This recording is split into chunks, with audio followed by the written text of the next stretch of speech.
নমস্কার, আমি মঞ্জু ভট্টাচার্য। আমার গল্প পাঠ আসরে আপনাকে স্বাগত জানাচ্ছি। পড়ে শোনাচ্ছি দেবী চৌধুরানী উপন্যাসের পরবর্তী অংশ। যেদিন হরবল্লভ প্রফুল্লকে তাড়াইয়া দিয়াছিল, সেই দিন হইতে 10 বৎসর অতীত হইয়া গেল। এই 10 বৎসর হরবল্লভের বড় ভালো গেল না। ইজারাদার দেবী সিংহের অত্যাচার, তার উপরে ডাকাইতের অত্যাচার। একবার হরবল্লভের তালুক হইতে টাকা চালান আসিতেছিল, ডাকাইতে তাহা লুটিয়া লইল। সেবার দেবী সিংহের খাজনা দেওয়া হইল না। হেস্টিং সাহেব ও গঙ্গা গোবিন্দ সিংহের কৃপায় সকল সরকারি কর্মচারী দেবী সিংহের আজ্ঞাবহ। সে যাহা করিত তাহাই ঠিক। হরবল্লভের 10,000 টাকা মূল্যের তালুকখানা 250 টাকায় কিনিয়া লইলেন। তাহাতে বাকি খাজনা পরিশোধ হইল না। দেনার জের চলিল, আয় কমিল, কিন্তু ব্যয় কমিল না।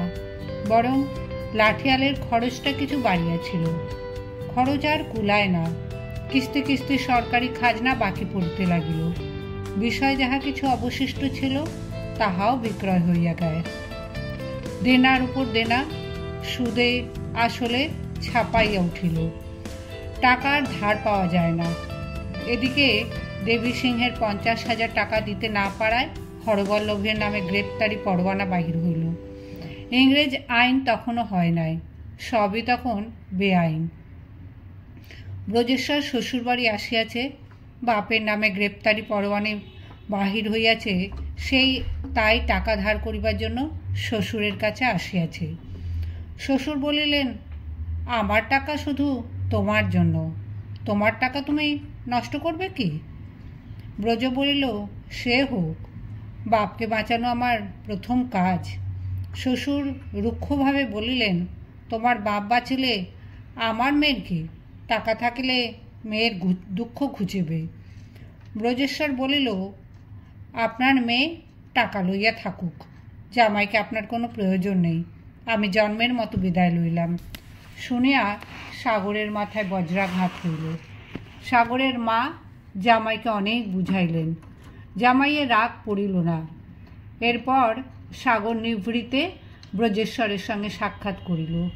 সাগর স্বামীর পায়ে পড়িয়া বলিল, আর একদিন থাকো, আমি কোনো অপরাধ করি নাই। ব্রজেশ্বর তখন রাগ ছিল। রাগে সে পা সরাইয়া লইতে সাগরের গায়ে লাথি লাগিল। তাই সে পা ছাড়িয়া দিয়া কুপিত ফণিনীর ন্যায় দাঁড়াইয়া বলিল, কি, আমায় লাথি মারলে? ব্রজেশ্বর বলিল, যদি মারিয়াই থাকি পাল্টা লাথি মারিবে নাকি? সাগর বলিল, আমি তত অধম নই, কিন্তু আমি যদি ব্রাহ্মণের মেয়ে হই তবে তুমি আমার পা। সাগরের কথা ফুরাইতে না ফুরাইতে পেছনের জানালা হইতে কে বলিল, আমার পা কোলে লইয়া চাকরের মতো টিপিয়া দিবে। সাগর না ভাবিয়া চিন্তিয়া রাগের মাথায় সেই কথাই বলিল, আমার পা কোলে লইয়া চাকরের মতো টিপিয়া দিবে। ব্রজেশ্বরের রাগ সপ্তামে চড়িয়া গেল। সে বলিল, আমারও সেই কথা, যতদিন তোমার পা টিপিয়া না দিই ততদিন তোমার মুখ দেখিব না। যদি প্রতিজ্ঞা ভঙ্গ হয় তবে আমি অব্রাহ্মণ। রাগে ফুলিয়া ব্রজেশ্বর চলিয়া গেল। সাগর পা ছড়াইয়া কাঁদিতে বসিল। এমন সময় ঘরে একজন পরিচারিকা প্রবেশ করিল। সে তাহাকে জিজ্ঞাসা করিল, তুই জানালা হইতে কহিয়াছিলি? সে বলিল, কই না। সাগর বলিল, তবে কে জানালায়, দেখত। তখন সাক্ষাৎ ভগবতীর মতো রূপবতী ও তেজস্বিনী একজন স্ত্রীলোক ঘরে প্রবেশ করিয়া বলিল, জানালায় আমি ছিলাম। সাগর জিজ্ঞাসা করিল, তুমি কে গা? তখন সেই স্ত্রীলোক উত্তর করিল, আমি দেবী চৌধুরানী। যে নাম সাগরের কানে গেল তাহা অতি ভয়ানক নাম। সকলে তাহা জানিত, সাগরের মুখে তাই কথা ফুটিল না। কিন্তু ক্ষণেক পরে সাগর হাসিয়া উঠিল, দেবী চৌধুরানীও তখন হাসিল। বর্ষাকাল, রাত্রি জ্যোৎস্না, ত্রিস্রোতা নদীর বুকে একখানি বজরা দেখা যাইতেছে। তাহার অনতি দূরে একটা তেঁতুল গাছের ছায়ার অন্ধকারে আর একখানি নৌকা আছে। সে কথা পরে বলিব। এখন বজরার কথা বলি। বজরাখানি নানা বর্ণে চিত্রিত ও খুব দামি, পরিষ্কার পরিচ্ছন্ন। নাবিকেরা একপাশে বাঁশের ওপর পাল ঢাকা দিয়া শুইয়া আছে। ছাদের উপর একজন পরমা সুন্দরী স্ত্রীলোক বসিয়া বীণা বাজাইতেছে। যাহারা পাল মুড়ি দিয়া শুইয়াছিল তাহাদের মধ্যে একজন উঠিয়া অন্ধকারে নিঃশব্দে সুন্দরীর নিকট আসিয়া জিজ্ঞাসা করিল, কি হইয়াছে? সেই স্ত্রীলোক বলিল, দেখিতে পাইতেছ না? পুরুষ বলিল, কিছু না, আসিতেছে কি? গালিচার উপর একটা দূরবীন পড়িয়াছিল। স্ত্রীলোকটি তাহা ওই ব্যক্তির হাতে দিলে সে চক্ষে দিয়া নদীর সকল দিক দেখিল। শেষে এক স্থানে আর একখানি বজরা দেখিয়া বলিল, দেখিয়াছি, ডেকের মাথায় ওই কি? দূরবীন উঠাইয়া পুরুষ পুনর্বার উহা দেখিতে লাগিল। যুবতী বীণা বাজাইতে বাজাইতে বলিল, রঙ্গরাজ দেখো কি? রঙ্গ কহিল, কয়জন লোক আছে তাই দেখি। কয়জন? ঠিক ঠাহর পাই না, বেশি নয়। ছিপ খুলিব কি? খোলো, আধারে আধারে নিঃশব্দে উজাইয়া দাও। রঙ্গবাজ তখন ছিপ খুলিতে আদেশ দিল। পূর্বে বলিয়াছি, বজরার কাছে আর একখানি নৌকা অন্ধকারে লুকাইয়াছিল। নৌকাখানি 60 হাত লম্বা, 3 হাত চওড়া। 50-60 জন লোক তাহাতে শুইয়াছিল। রঙ্গরাজের সংকেত শুনিবা মাত্র সকলে নিঃশব্দে ছিপ খুলিয়া বজরায় আসিয়া লাগাইলে রঙ্গরাজ পঞ্চ হাতিয়ার বাঁধিয়া উহার ওপর উঠিল। রঙ্গরাজ দূরবীনে যে বজরা দেখিয়াছিল এক্ষণে সেই দিকে চলিল। বজরায় 8 জন হিন্দুস্থানি রক্ষক ছিল।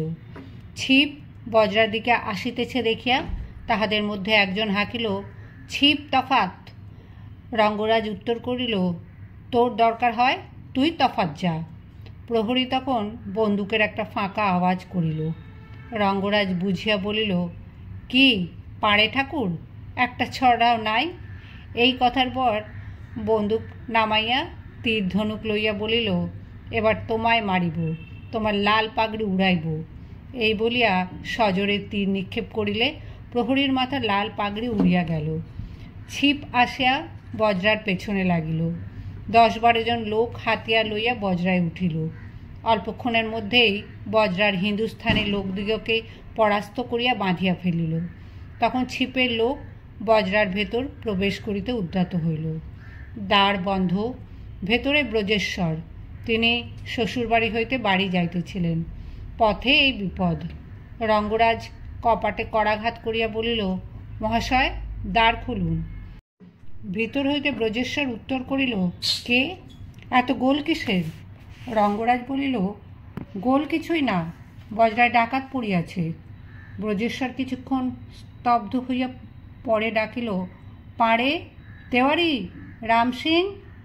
রামসিং ছাদের ওপর হইতে বলিল, ধর্মাবতার, শালা লোক সব কইকে বাঁধকে রাখা। ব্রজেশ্বর ঈষৎ হাসিয়া বলিল, শুনিয়া বড় দুঃখিত হইলাম। তোমাদের মতো বীর পুরুষদের ডাল রুটি খাইতে না দিয়া বাঁধিয়া ফেলিয়াছি। ডাকাইদের এ বড় ভ্রম। ভাবনা করিও না, কাল রুটির বরাদ্দ বাড়াইয়া দিব।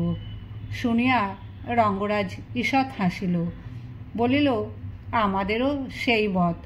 এখন দ্বার খুলিবেন বোধ হয়। ব্রজেশ্বর জিজ্ঞাসা করিল, তুমি কে? রঙ্গরাজ বলিল, আমি একজন ডাকাত, দ্বার খোলেন, এই ভিক্ষা। ব্রজ বলিল, কেন দ্বার খুলিব? আপনার সর্বস্ব লুটপাট করিব তাই। ব্রজেশ্বর বলিল, আমি হিন্দুস্থানি ভেরিওয়ালা নই, আমার হাতে বন্দুক আছে। যে কামরায় প্রবেশ করিবে তাহার প্রাণ যাইবে। কথা শেষ হইতে না হইতেই বজরার পাশের একখানা কপাট ভাঙিয়া একজন ডাকাইত কামরার ভেতরে প্রবেশ করিল। কিছুক্ষণ শক্তি পরীক্ষার পর ব্রজেশ্বর রঙ্গরাজ ও তাহার দস্যুদিগের হাতে পরাজয় স্বীকার করিয়া বলিল, কি চাও? আমি দিতেছি। রঙ্গরাজ বলিল, আপনার যাহা কিছু আছে সব লইয়া যাইব। দস্যুরা মুহূর্ত মধ্যে সকল জিনিস ছিপে তুলিয়া ফেলিলে ব্রজেশ্বর রঙ্গরাজকে বলিল, আর কি? রঙ্গরাজ বলিল, আপনাকেও আমাদের সঙ্গে যাইতে হইবে। সে কি, আমি কোথায় যাইব? আমাদের দেবী রানীর কাছে। ওহো, তোমরা দেবী চৌধুরানীর দল? রঙ্গ বলিল, দলাদলি আবার কি, আমরা রানীজির বরকন্দাজ। ব্রজ বলিল, আমারও যাইবার ইচ্ছা হইতেছে।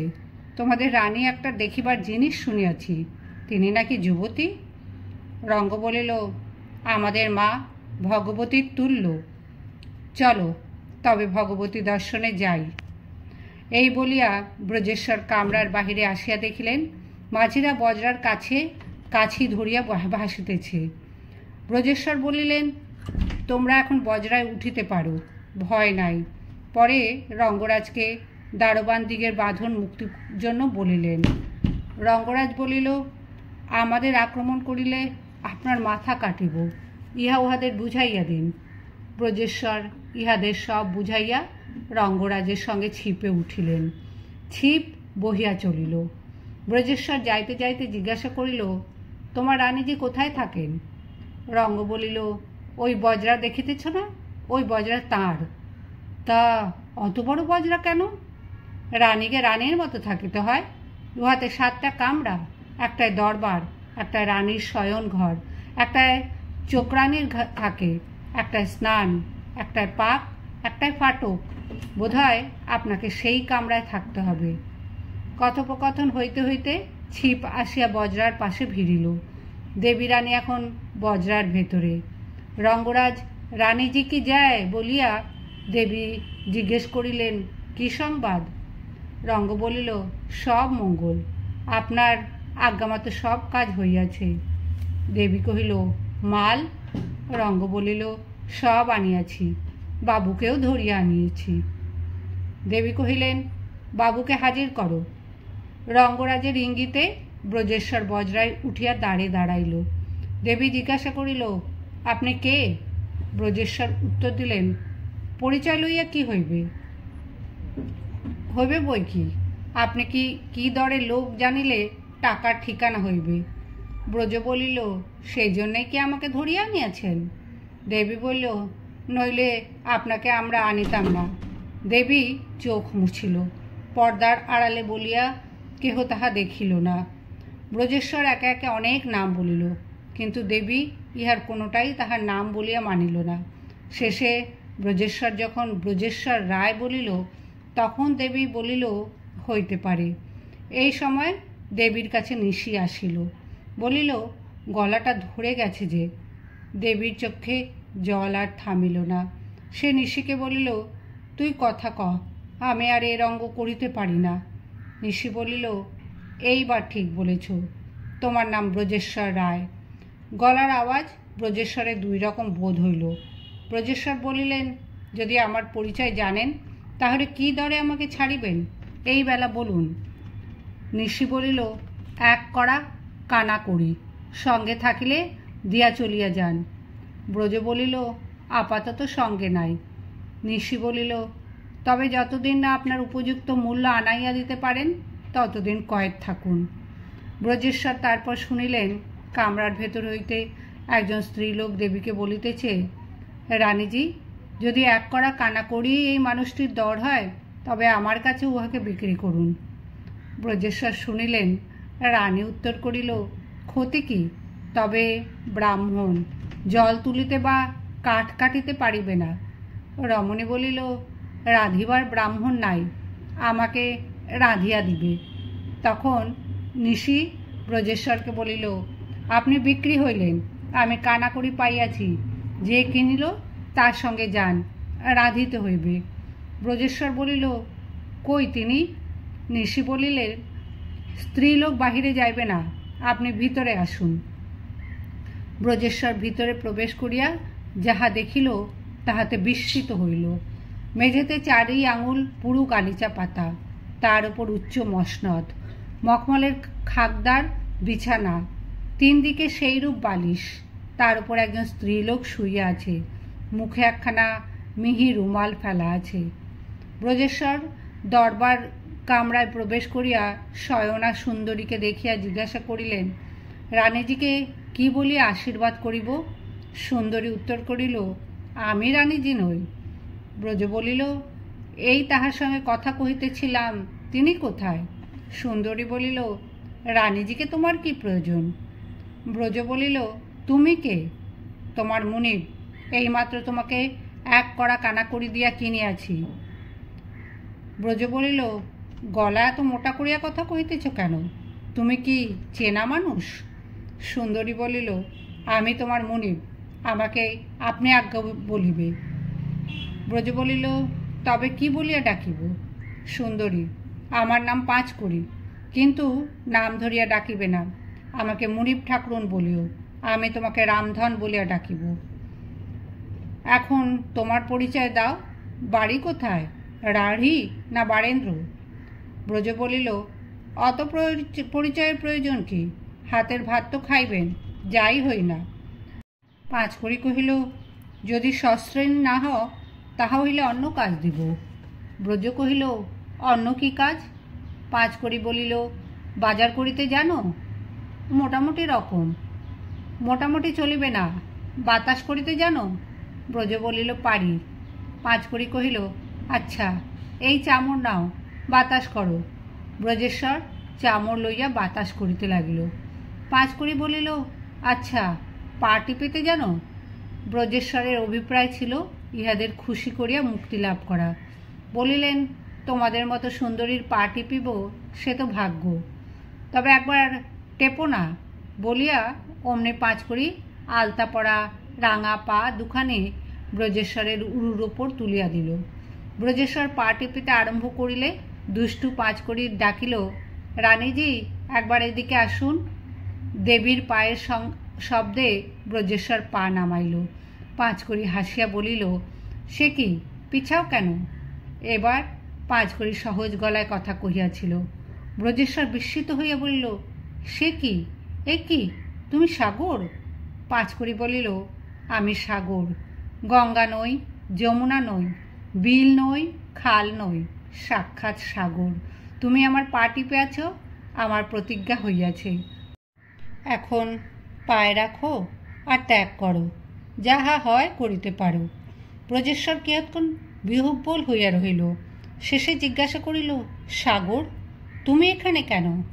সাগর বলিল, সাগরের স্বামী, তুমিই বা এখানে কেন?